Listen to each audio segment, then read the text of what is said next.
কলকাতা চেতনা বার্তা news channel থেকে প্রেমচাঁদ ফৌজদার গিয়েছিলেন হুগলি জেলার আরএনডি ১ নম্বর অঞ্চলে টাকশাল গ্রামে। ওখানে টাকশাল শিব মন্দিরে পুজো দিলেন তৃণমূল দলের আরামবাগ গোঘাট বিধানসভার পর্যবেক্ষক স্বপন নন্দী, হুগলি জেলা পরিষদের সহসভাপতি কৃষ্ণচন্দ্র সাঁতরা, আরামবাগ পঞ্চায়েত সমিতির সভাপতি শিশির সরকার এবং আরএনডি ১ নম্বর অঞ্চলের সভাপতি মুন্সি ইকবাল।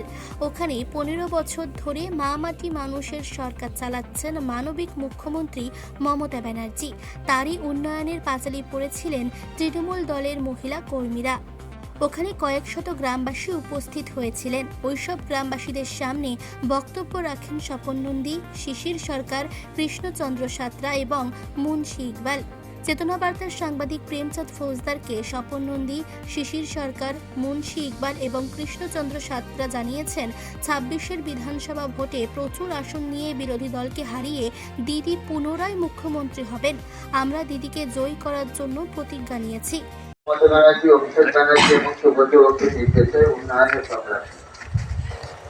ইতিমধ্যে দুটো টিম এসে এই অঞ্চলে উন্নয়নের সংগ্রাম করে গেছে। আমরা তৃতীয় টিম আজকে বোধহয় শেষ উন্নয়ন সংগ্রামের প্রচারের শেষ দিন। তো আজকে আমাদের সাথে আছেন সম্মানীয় স্বপন নন্দী মহাশয়, যিনি হচ্ছেন কোঅর্ডিনেটর আরামবাগ এবং গোঘাটে, পঞ্চায়েত সমিতির সম্মানীয় সভাপতি শিশির সরকার মহাশয়, জেলা পরিষদের সদস্য বিধান বেগম মহাশয় আছে, এই অঞ্চলের সভাপতি ইকবাল ভাই আছে, অভিজিৎ আছে, নামগুলো বলো সুরজ আছে, আমাদের আছে বাপন আছে, টাইবুল আছে এবং আমরা অভিজিৎ বলেছি সর্বভারতীয় তৃণমূল কংগ্রেসের কালাম ভাই আছে। প্রত্যেককে আমি এবং আপনারা যারা মা ও বোনেরা দেশে উপস্থিত হচ্ছেন এই বুথ থেকে, প্রত্যেকে উন্নয়নের সংলাপের প্রোগ্রামে উপস্থিত হওয়ার জন্য আমি আন্তরিক শুভেচ্ছা, অভিনন্দন, ধন্যবাদ, কৃতজ্ঞতা জানাচ্ছি। এখন আমরা শিব মন্দিরে পুজো দিয়ে আজকে সবার সূচনা করছি। তা শিবের চরণে সকলে সুখ শান্তি দীর্ঘায়ু কামনা করি। সকলে ভালো থাকুন, সুস্থ থাকুন। এখন উন্নয়নের সংলাপটা কি?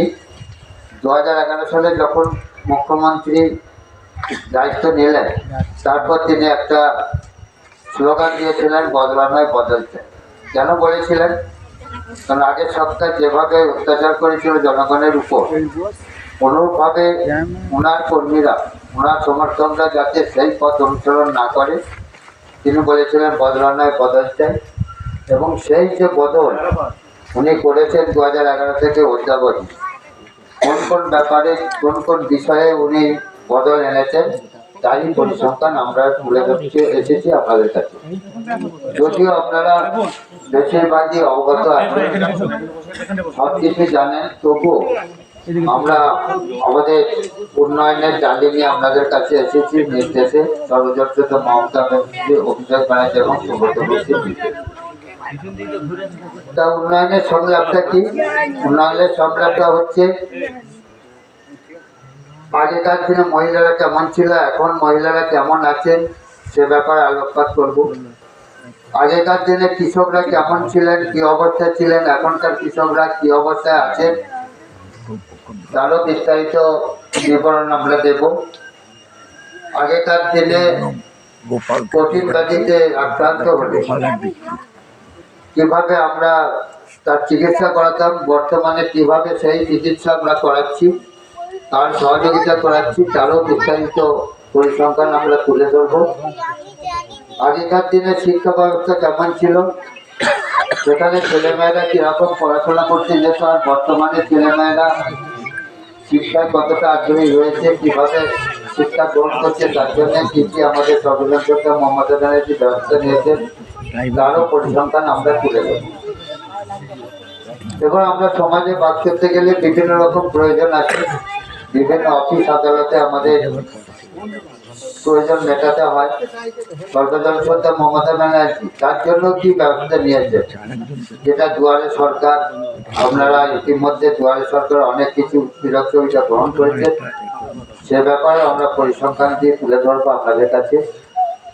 এবং তফসিলি জাতি, তফসিলি জনজাতি, উপজাতি এই সমস্ত জাতিকে সর্বজনস্বত মমতা ব্যানার্জি কি সুযোগ সুবিধা দিচ্ছে তারও পরিসংখ্যান আছে, সেটা আমরা তুলে ধরবো। তাই আমরা ছটা দিক বিশেষত আমরা তুলে ধরবো আপনাদের কাছে। মহিলাদের কথা, কৃষকদের কথা, স্বাস্থ্যের কথা এবং শিক্ষার কথা, সামাজিক সহযোগিতার কথা সরকারের পক্ষ থেকে এবং তফসিলি জাতি উপজাতিদের প্রতি সরকারের যে মানবিকতা সেই দিক আমরা আলোচনা করবো। প্রত্যেকে আমরা সব কিছু বুঝতে পারবেন। আমি শুধু একটা বিষয় এবার আমরা আপনাদের কাছে পরিসংখ্যান দিয়ে বর্ণনা করব। হুগলি থেকে প্রেমচাঁদ ফৌজদারের রিপোর্ট, চেতনা বার্তা, জেগে থাকে, জাগিয়ে রাখে।